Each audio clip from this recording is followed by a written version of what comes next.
Oke, kita bakal bahas sebuah cerita yang luar biasa. Soal ambisi, kebohongan, dan gimana sebuah startup paling menjanjikan di Silicon Valley bisa hancur lebur.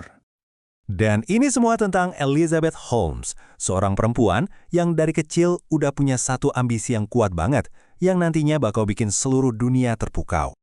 Jadi, ceritanya dimulai tahun 2003. Waktu itu, Holmes nekat keluar dari Stanford buat mendirikan Theranos. Idenya, wah gila banget sih. Dia janji bisa ngelakuin ratusan tes darah cuma dari setetes darah aja. Revolusioner banget kan?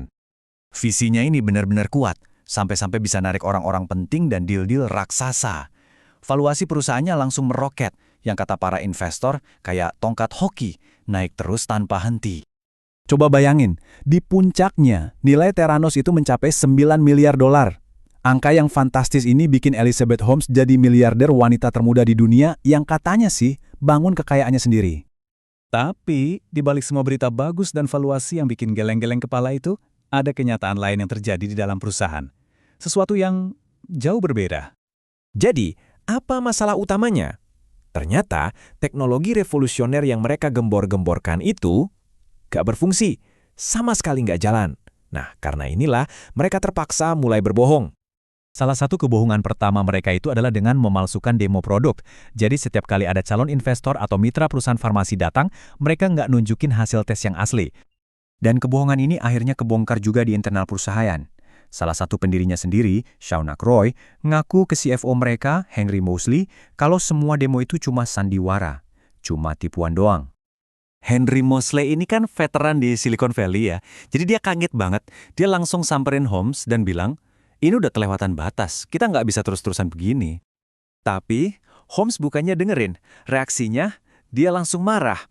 Wajahnya yang tadinya ceria, langsung berubah jadi dingin dan penuh permusuhan. Nggak lama setelah itu, Moseley dipecat. Nah, pemecatan Moseley ini jadi kayak pesan buat semua orang. Buat nutupin rahasia besar ini, Holmes dan pasangannya, Sunny Balwani, mulai membangun budaya kerja yang isinya cuma ketakutan dan kerahasiaan. Mereka itu benar-benar ngejalanin kampanye ketakutan yang sistematis. Email karyawan diawasin, tim dipisah-pisah biar nggak bisa ngobrolin masalah, dan siapapun yang berani ngomong atau keluar, langsung diancam.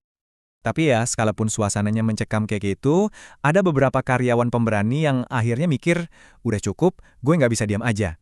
Salah satunya Tyler Shultz. Dia ini cucunya salah satu anggota dewan direksi yang paling dihormati. Awalnya dia semangat banget kerja di sana, tapi dia nemuin kecurangan. Dia coba lapor, malah diancam. Akhirnya dia nekat keluar dan ngontak wartawan.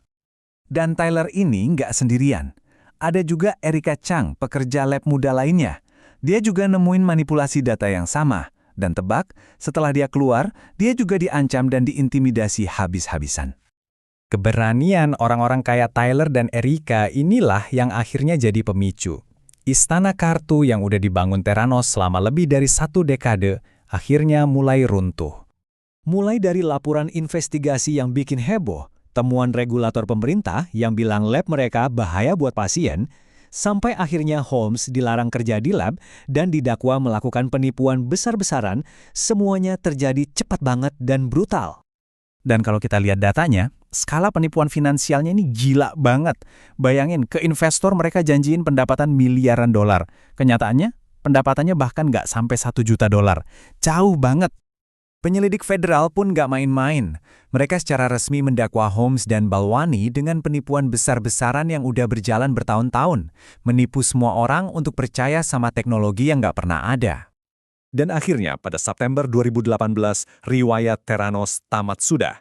Perusahaan yang dulu jadi kesayangan Silicon Valley yang nilainya biliaran dolar itu resmi bubar.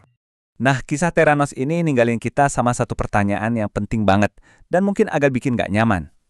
Di budaya fake it till you make it atau pura-pura bisa sampai benar-benar bisa, sebenarnya batasannya di mana sih? Jadi, apa sih pelajaran terbesar dari Theranos?